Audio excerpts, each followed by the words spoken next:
Hello, everybody. I'm just giving everyone a little minute or two to get on here. We're letting everybody in, so we'll get started in about 30 seconds to a minute.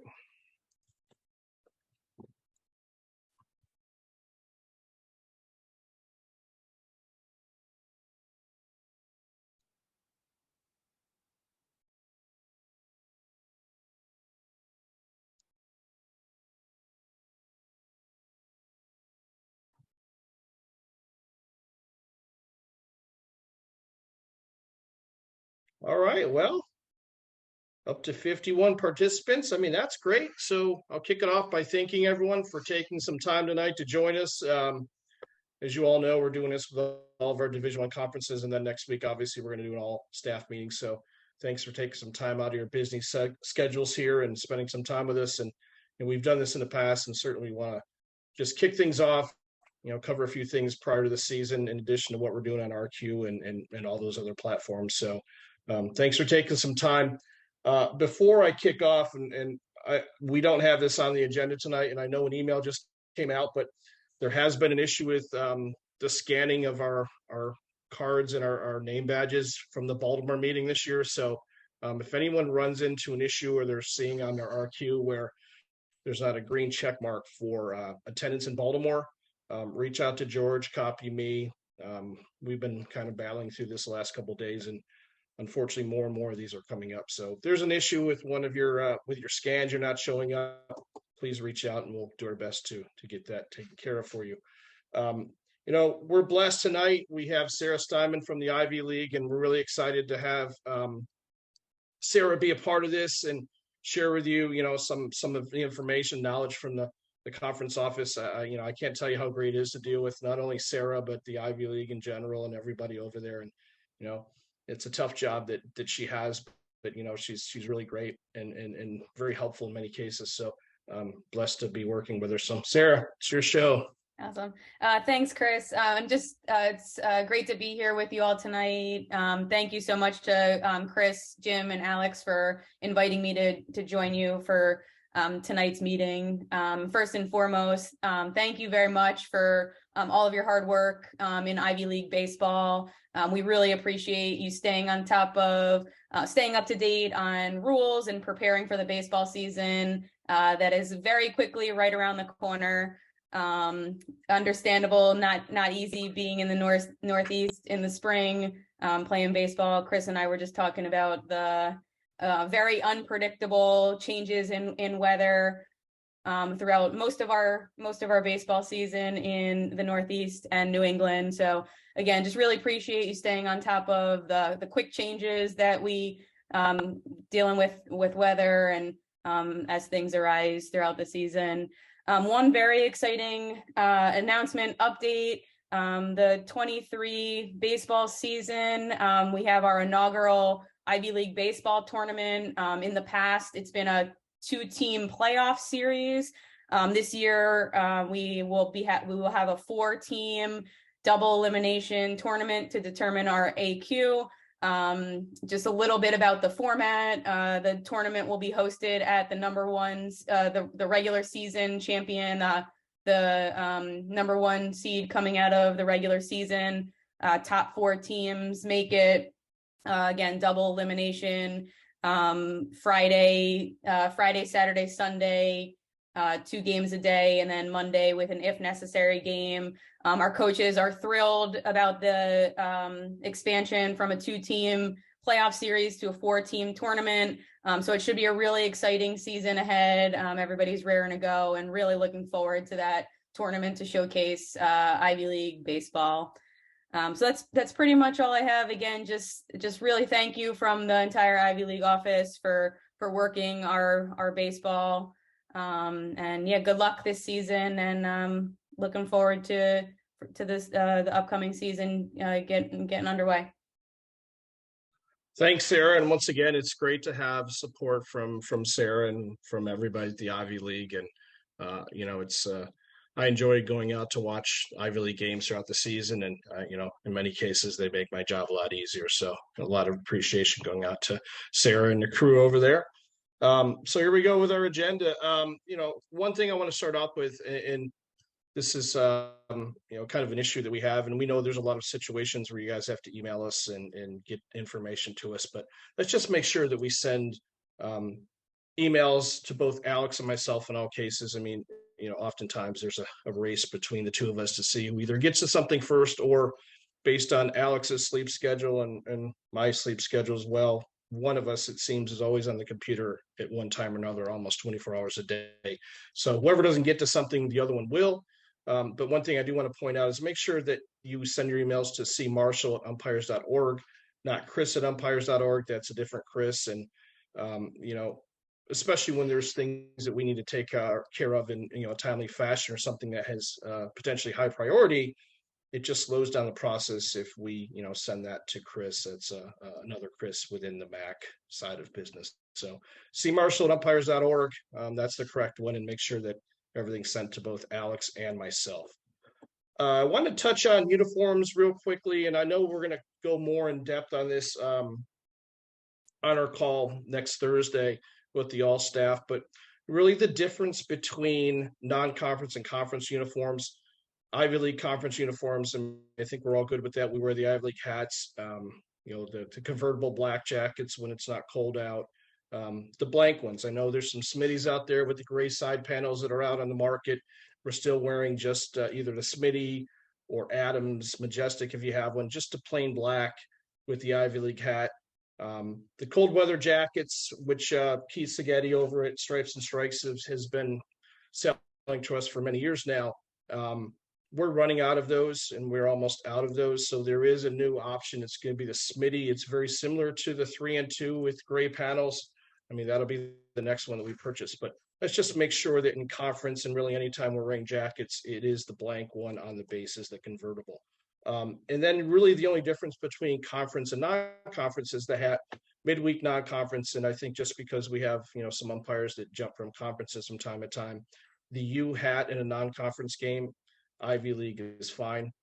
If 3 umpires have an Ivy, that's fine too, but I'd actually prefer us wearing the United hat, the U hat, during the week non-conference. All right, I'm going to kick this over to Alex. He's going to talk to you a little bit about fees and updates on those. Thanks, Marsh. Hello, everybody. I don't have too much here. All of our fees for the Ivy League are updated. The fee structure is on RefQuest as well. I also sent out the fee structure for all of our conferences. So you all have that. You can match what your fee is to what the formula is. And if there are any issues, certainly let me know. Or if you have any questions, I'm happy to answer those and get them updated. If you do have a question that might result in a fee change, please get that to me before the game, or at least before on that day. Some of the Ivy League schools are very good at issuing an arbiter pay payment very quickly. So as soon as that's gone, it's tough for me to then have to go back and request $20 more or $40 more or whatever. So please get those to me, check them out, and we'll go from there. Last thing is in the Ivy League, the conference office does request that as it pertains to payment, if you haven't been paid within 21 days, please let Chris and I know about that. I know in some other conferences, and we're all a little bit used to maybe reaching out to an institution directly, but the office has pretty clearly asked us to not do that. And please filter those requests through Chris and I. So if we've gone 21 days without a payment on a single game or a series, and you're looking for some information, please pass that down through Chris and I, and we will reach out to the institutions. That's it on payment.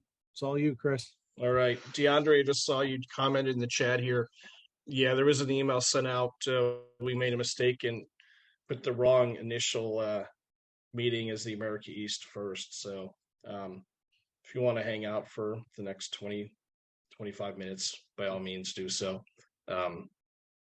Make a deal with you. Listen to chat at the beginning of the next one, and then you can hop off if you want. That way you have to listen to it twice, unless you want to listen to me twice, and that's cool too. Completely up to you. I'm not sure there'll be many takers on that one. Want to talk briefly about contacting schools. And, this isn't really the biggest deal in the world, but just so we don't bog these schools down, head coaches or whoever the representatives are at the schools, let's just have the crew chief contact the schools, you know, probably like a Wednesday for a weekend, at least a day or so before for midweek assignments. And, you know, it's good that everybody's on the same page here and wants to make sure that the game time is accurate and all the other logistical stuff. Let's just have one person do it. And we have on occasion heard from some coaches and teams saying, hey, you know, I'm getting blasted with every member of a crew. Coaches are busy enough, and I'm sure they don't need any more additional messages than they really need. So just out of courtesy, you know, just one contact, and that being the crew chief. You know, the changes throughout the season when it comes to time changes, weather issues. If it's day of the game or something within a weekend where it's only an hour difference, say they're moving something up, you know, those are things that we will update commonly in the arbiter. But if we receive an email basically saying that, hey, Coach Smith has contacted the crew, we're going to start an hour earlier, as long as we can confirm that all three umpires, the crew is on the same page here, you may not see that time change in the arbiter. So don't get too freaked out if it isn't changed and say, hey, you know, I called you, we didn't switch it. If you guys know, then, you know, in our minds, you guys are good with it, and we don't necessarily have to make that change. We'll do our best to, but, you know, sometimes we do miss things. I want to touch a little bit on evaluations. And I think one thing that we've kind of gotten away from, or I've gotten away from, is crew chief evals. So, you know, commonly, I think in years past, it was simply, hey, everything was fine, maybe the scores. And that email with the crew evaluation was nothing more than that.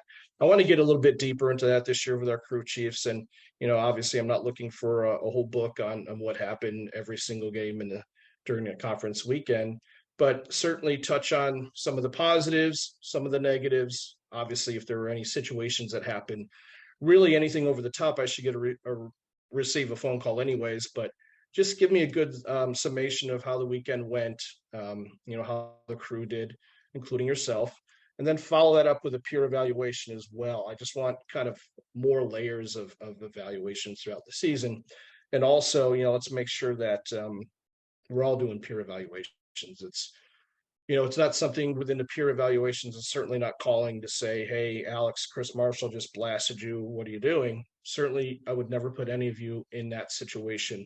But, you know, once again, you know, with limited coach evaluations that we receive, getting good quality peer evaluations on your partners, I think, is really important. And it helps us know and have a better feel for what you guys are doing out there. And quite honestly, what you guys need some help with and how we can make things better. So please take the time to do it. Am I going to be calling you on Tuesday mornings or after a game and hound you for it? No.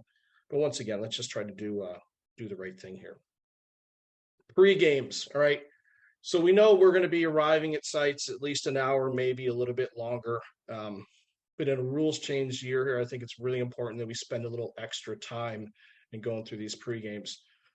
We've been kind of hammering all of you to death here with videos and RQ stuff and NCAA, but you know, this timing stuff is going to be a bit of a challenge.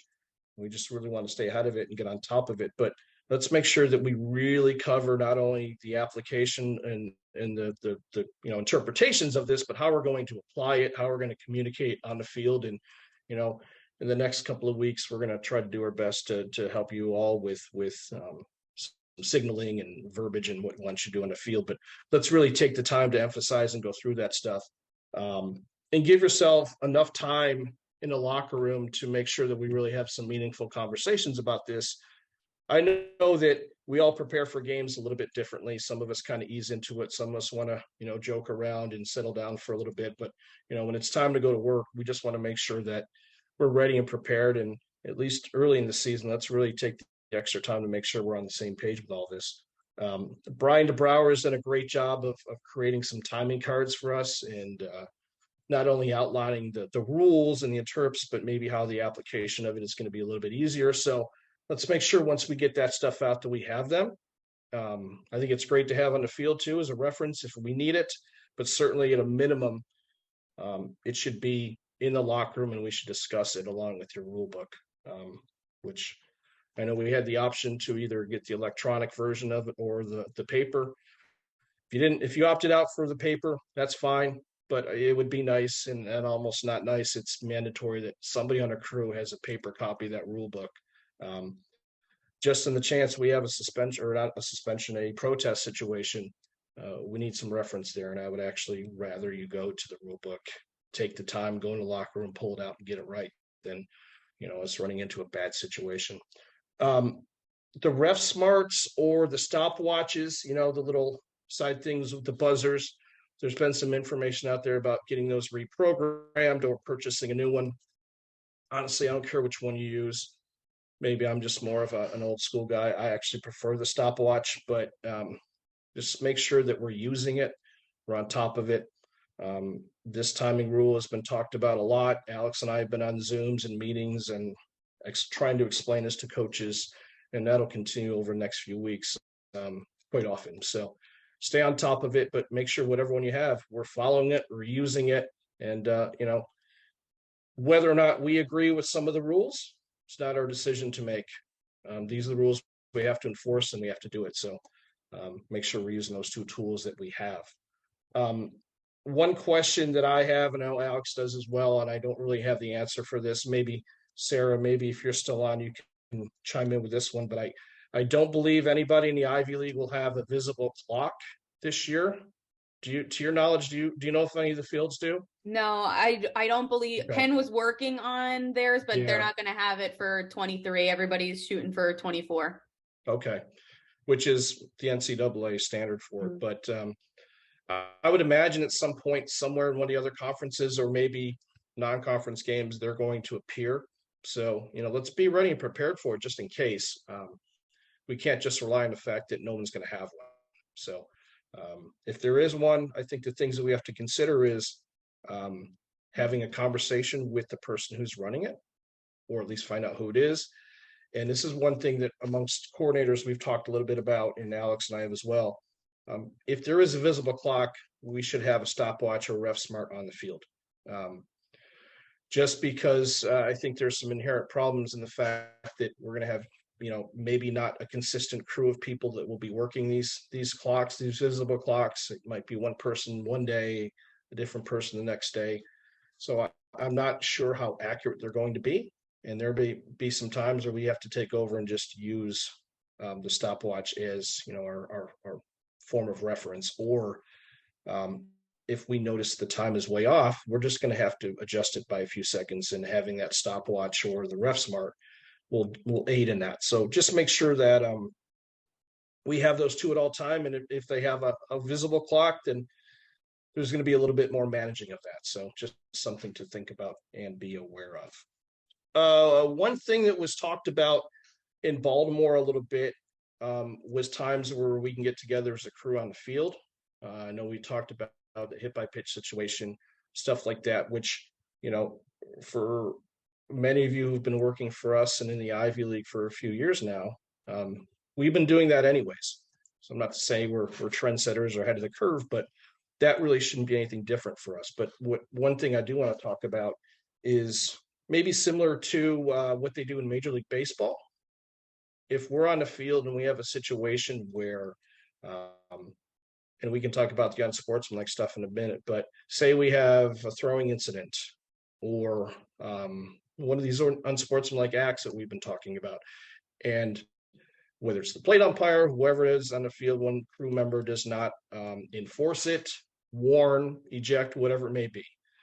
If there's a member of the crew on the field that feels that we should at least talk about it, or maybe we should do something about it, then I really want you guys to get together on the field. One thing I'm not asking you guys to do is to step on a plate umpire's toes here and not allow that plate umpire to umpire and judge those things. I mean, we're all capable and talented umpires. You guys are all on staff for a reason, because we trust what you can do and trust that you're going to do a good job and apply the rules the way we ask you to. But, if there's a situation where somebody on the crew thinks that, well, maybe we should have done something about it, I want all of you to get together. I think from one time or another, we've all found ourselves in a locker room where we just sat around after a game, and, a common conversation might be, well, I think we should have handled it differently. Well, if there's any doubt in your mind, I want to avoid that conversation in a locker room and talk about it on the field. So I'm throwing it out there. It's just something that I want you all to think about. And if we find ourselves in one of those uncomfortable situations, and there's the emphasis on the bat flipping and on sportsmanlike actions this year, which, we have, I guess, more, I wouldn't say power, but we have more of a plan and a way to handle these situations. Let's just make sure we do our jobs. And if for some reason we don't feel we're doing a good job of it, I want us to talk about it on the field. One thing that we've all seen, and we've seen the video and seen the rule book, the new spots in the field where coaches are supposed to meet us to have conversations. So there's two pieces of this. The reasoning behind it obviously is to, potentially cut down some of the ejections, also to give both sides maybe some time to calm down a little bit, cooler heads prevail, some more meaningful conversations on the field. But if the coaches are going to follow this directive, then we as umpires have to make sure that we do the same thing. So if a coach is going to the 45 or staying out of the dirt and they're doing the right thing, then we have to make sure that we do the same thing and meet them there. Okay. This isn't a situation where we can just make up our own rules. This is something that, admittedly, has not been enforced consistently in the Northeast and in our conferences. So I'll take some of the hit on that one, but this is here to stay. It's not going away. It's just one thing we have to buy into. So make sure that if they're there, we meet them there. And if they're not, or they forget, because they're going to forget, we have to nicely remind them. And then we have the tools. The NCAA has provided the tools for us to handle those situations through warnings, communication. But I honestly feel like this is a good thing. And if we follow the process, I think these things will actually be better and more meaningful. I think that we might see some ejections go down. And I think when we take the emotion out of this on both sides, I think we can get to some better, situations, better conversations where emotions don't take the best of us. So buy into it. It's something that's here to stay, and we just have to make sure that we continue to do it. The ejection process here, nothing's changed. All right. So whenever we have an ejection, and we'll probably talk about more of this on Thursday of next week with the all staff, but when we have an ejection, I need a phone call right away. No questions asked. If it's in between games in the Ivy on a Saturday in between doubleheader, and make sure, hey, listen, we only have 20 minutes to get back on the field. I just want to give you a heads up, Marsh, that we had an injection in the fourth inning. And I'll call you after the game. We'll follow up with an email or a phone call. So the last thing I want to happen, and this is where Sarah comes into play here a little bit. Not that we've had many of these happen in the Ivy, but if Sarah has information before I do, or I have to call one of you guys, providing it's not in between games of doubleheader. If she knows about something before I do, then that's a very uncomfortable situation for me, and not one that I want to find myself in. Now, am I going to have all the answers right away? No, but at a minimum, when Sarah and I have a conversation, I want to be able to at least tell her, yes, I've spoken with the crew. I'm getting more information out, but I'm aware of it. And then we can start the process. And like I said, Sarah and I haven't really run into too many of these situations in the Ivy, but let's make sure that if and when it does happen, that we make sure that the proper phone calls are made to me. We can do some digging in, figure out what happened, and then start the process with the ejection reports. And always, all ejections are different. Some are more serious than others, but if there's one that really takes a lot of research and video and rule references, then like any ejection, I'll sit down, Alex will sit down with umpires and make sure that we go through the process. It's accurate, it's correct, it's rule-based. The last thing that we want to do, and it has happened in the past where George has sent one back to me and we have to do it again. So remember, it's a legally binding document here. It has to be accurate. So let's take the time to do it right. And it all starts with a phone call with me initially, so we kind of get that whole ball rolling. Last thing I want to touch on before I turn over to Alex for a couple things here is plate dodging. And we talk about this every year. And, our responsibility to work baseball games is to work the plate. And I think pretty much as I'm looking down the list of umpires here, all the umpires I see all work a lot of games. And some of these umpires I'm looking at may work a Friday night plate. Maybe it's a Saturday or Sunday, but at the end of the day, that should not be the only plate you work. The only way you're going to remain sharp is to work multiple plates. Now, I get it. There's situations where you may be working with a newer umpire. Maybe that umpire, and Alex has said this in the past, if you're a new umpire or newer to the Ivy League or Division I baseball, you probably want that plate. That's your time to show what you can do and to have some of your peers and, experienced umpires watch you work and help you. But, for the veteran umpires that are working games in conference on the weekends, the expectation is if you're working every day, you're going to work a plate during the week too. So it happens every year. We hear through the rumblings or somebody reaches out to us, and we talk about the conversations that you don't really want to have with us, which aren't too many.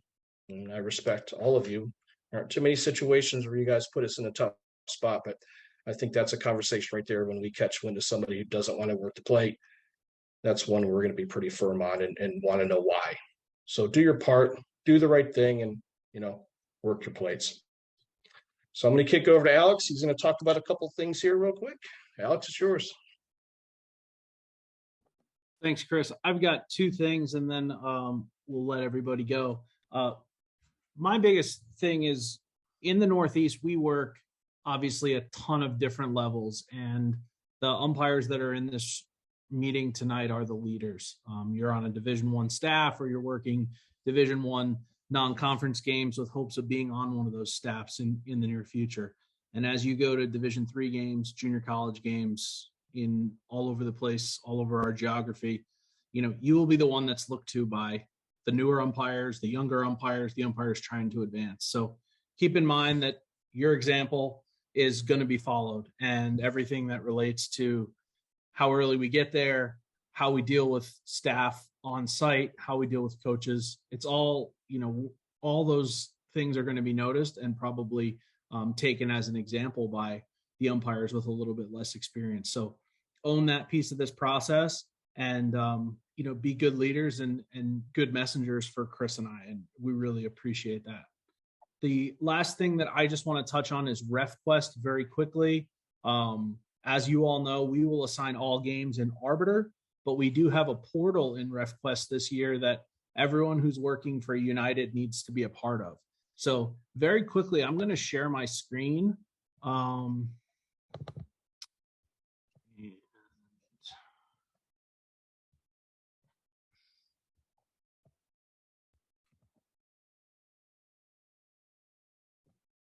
And so this is, you guys, Chris, you can see the RQ dashboard. Yep. So this is the dashboard when you log into RefQuest, and obviously everybody has the NCAA portal. Most of you have the United portal, but a few have forgotten to do that. So, and someone's inevitably going to ask, how do I know if I have NCAA baseball and the United portal? Well, that's what I'm here to show you. And that's in this left-hand corner under the United hat on the United page. It'll say United Umpires and NCAA baseball, and you can toggle between those two. And some of you might have something else in here if you work another conference somewhere. So you'll have both of those and any other conferences that you're a part of or groups here. So if you don't have something that says United Umpires, reach out to me. We'll get you the information to get all set up and get in there. We've posted some really great things. Today's post with the director of training from the NCAA was really great, with Billy talking about being a good person and being a great umpire. So a lot of stuff will be filtered through there. It enables Chris to reach out to you all via text message and email, and also to pare down some of our listings to individual groups. So if we have Ivy League messages or America East messages, or hey, Chris wants to message just the crew that's at Columbia that day, whatever it might be, he has that ability. So it's very powerful. But that's RefQuest. So again, if you don't have NCAA baseball and United Umpires, send me an email. I am Alex at umpires.org. I know that's a little confusing. My email is Alex and Chris is C. Marshall. So just keep that in mind. And last thing I have, just remember, all staff meeting 8 p.m. Eastern time, February 16th. We will have 2 more conference meetings tonight, a few conference meetings on Monday. Do your best to attend those if you're in those conferences, but please do not forget about the February 16th, all staff. We'll go through a bunch of stuff that we have not gone through here tonight. So that's all I have, Chris. Everybody have a great season, and I'll turn it back to Chris.